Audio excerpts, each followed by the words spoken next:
don't have this already made, ready to go, mine's already sitting here. I did it earlier. It's powdered sugar and water, and then I add this almond extract because I like almond, but you could use vanilla, orange, lemon, any extract. So you've got just your white royal icing here, and then you'll want food coloring. Now it doesn't matter, again, if you have the box stuff, maybe you're like me and you have like the industrial size. Colin's got some, or maybe you've got the little gel small one here. It doesn't matter what kind of food coloring, but you're going to mix a little bit of each color up. So I'm gonna do a little bit of purple, and you don't need a ton of any of them. What you need the most of is white, okay? You really want the most white. Actually,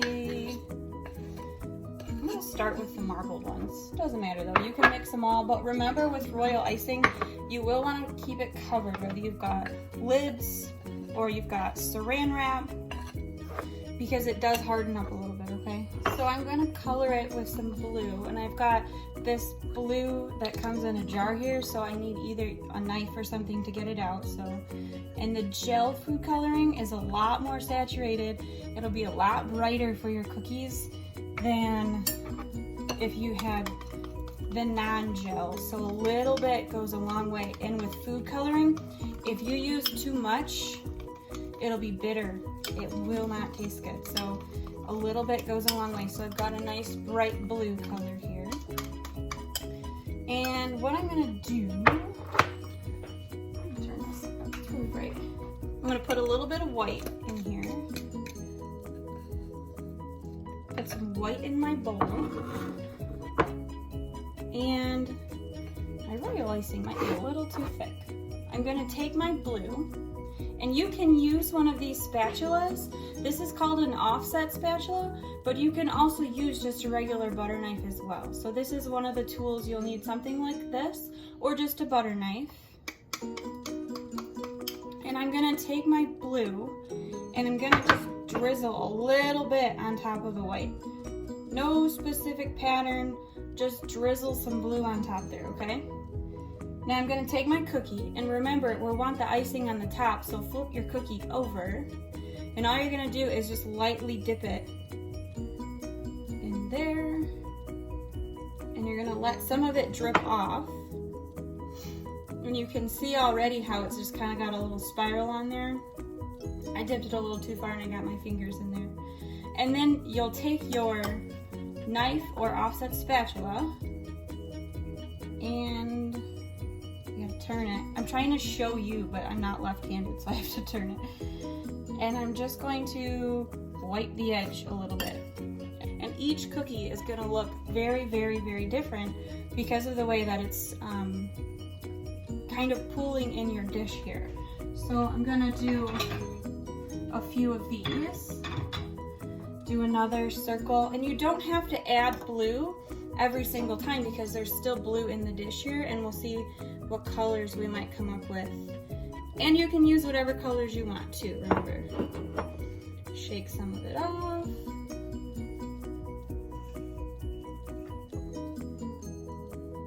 And scrape the edges. Gotta switch hands because I'm not left-handed. And you hold your spatula on an angle, not all the way flat and not all the way up and down, kind of at a 45-degree angle, just to help it kind of comb the edges there.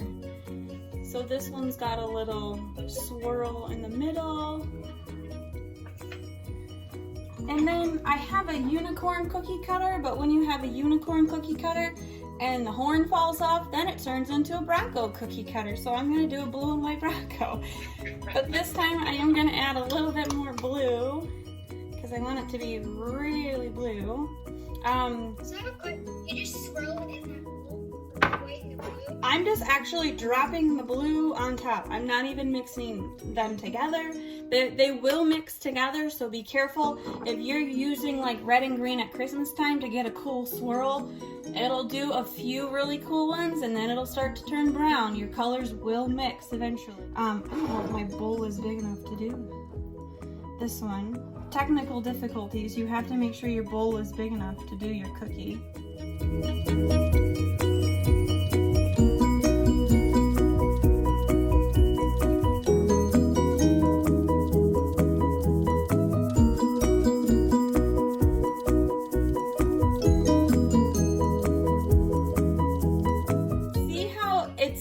Imperfection actually makes it look a little cooler, so mine didn't fit in the bowl. That's okay. You can just kind of blob it on there, swirl it around a little bit, and then make sure you comb your edges so that it doesn't all just slide off. The frosting is thin like glue, and you know with Elmer's glue it just kind of makes this puddle and goes everywhere. So if you groom the edges like this, it helps it from coming off of your cookie. How long does it take to set up? Good question. They take a few hours to set up. This would definitely be something you'd want to make the day before. If you were taking them somewhere, you'd want to do it the day before, and then when you go to take it somewhere, then you can stack them because they should be dry. Here's my blue and white, which was once a unicorn. It's now a Bronco. There's that one. So it doesn't have to be perfect because kind of the imperfect ones make them look really cool. And so you can just see how they all look really different, and all you're really doing is just dipping them, and then you get this really pretty effect to your cookies. So you could really impress people, and all you did was dip it upside down.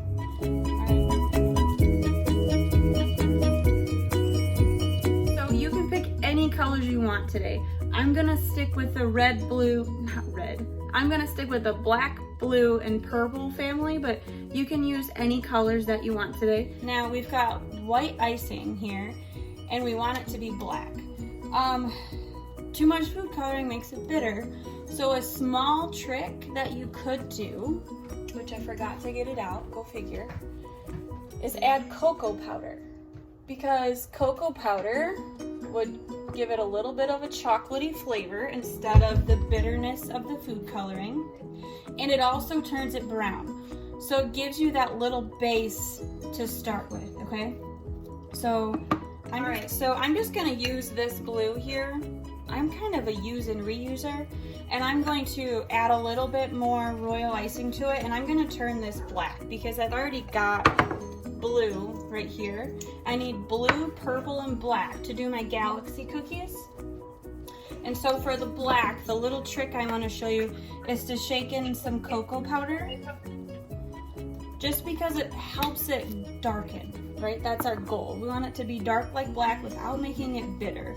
So looking at this, right, it no longer has the consistency of glue. So I am going to add a little bit of water to thin it out, but you can see now it's no longer a bright white color, right? That cocoa, well, in the blue, that a little bit of blue in it before, but the cocoa helps it give it that darker base already, so we need less food coloring because we want to use the least amount of food coloring as possible, really. And you don't have to do this with black. You could do any colors you want. So let me get a little water.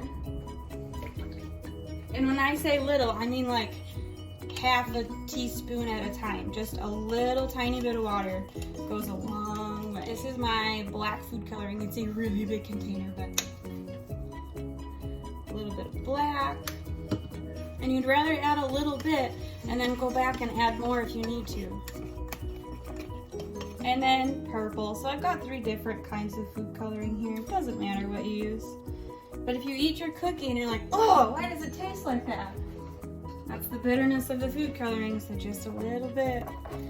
Forks and rubber spatulas, if you haven't been on here, forks and rubber spatulas are my favorite tools. Stir it up because the rubber spatula leaves nothing behind. You can scrape that bowl until it's all gone. So I can stir this up. And we are gonna need some white because we're gonna do like some galaxy swirls or some little dots for stars.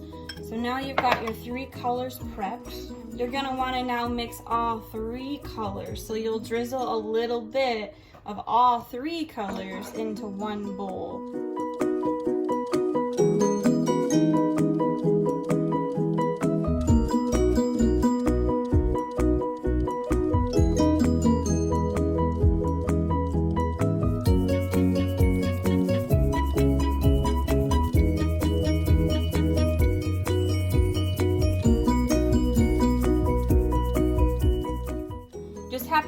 careful because they will all mix together and be one not so pretty color if you stir it, so don't stir it. And we'll start with a star since we haven't done the star yet. Remember, you want the icing on the top, so flip them over. I like to just flip the whole stack over and do like a speed round of how many I can dip. If you just flip them all over at once, they're already flipped over. Then you just pick them up and dip them right in like that instead of having to, did I flip it? I don't know. So I'm going to dip it in here.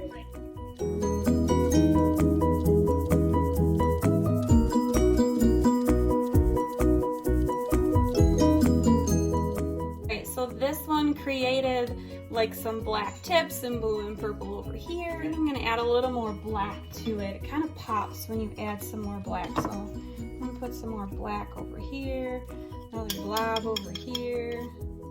Try another star. Oh, wow.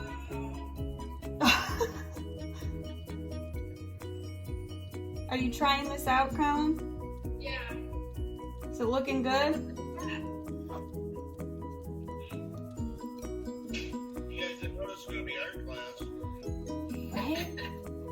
So it's science class, art class, and snack class, all in one. So math, oh, it's reading. Oh my gosh, who knew?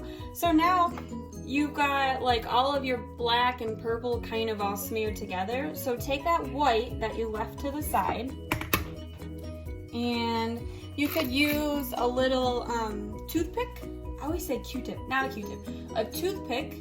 Or you could do this with a knife or a fork, something with kind of a little sharp edge there. Oh, be careful if you're using a knife.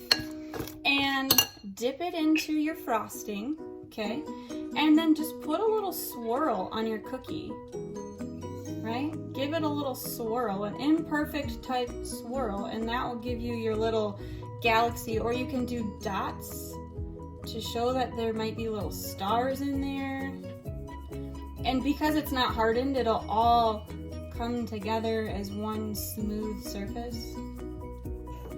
So now you can see on mine, you gotta show it in 2 different spots because my other camera's over here today. You can see on mine that I've got like this little, I don't know, help me out with my science terms, guys. Milky Way going on? All right. Just a little swirl. Now, my unicorn won't fit in this dish, so I'm just going to like lay it on the cookie here.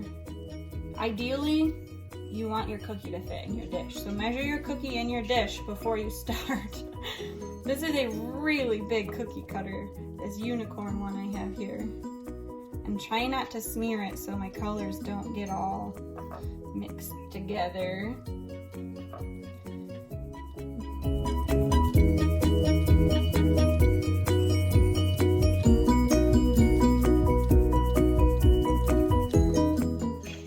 Here's a little unicorn for sister when she's done.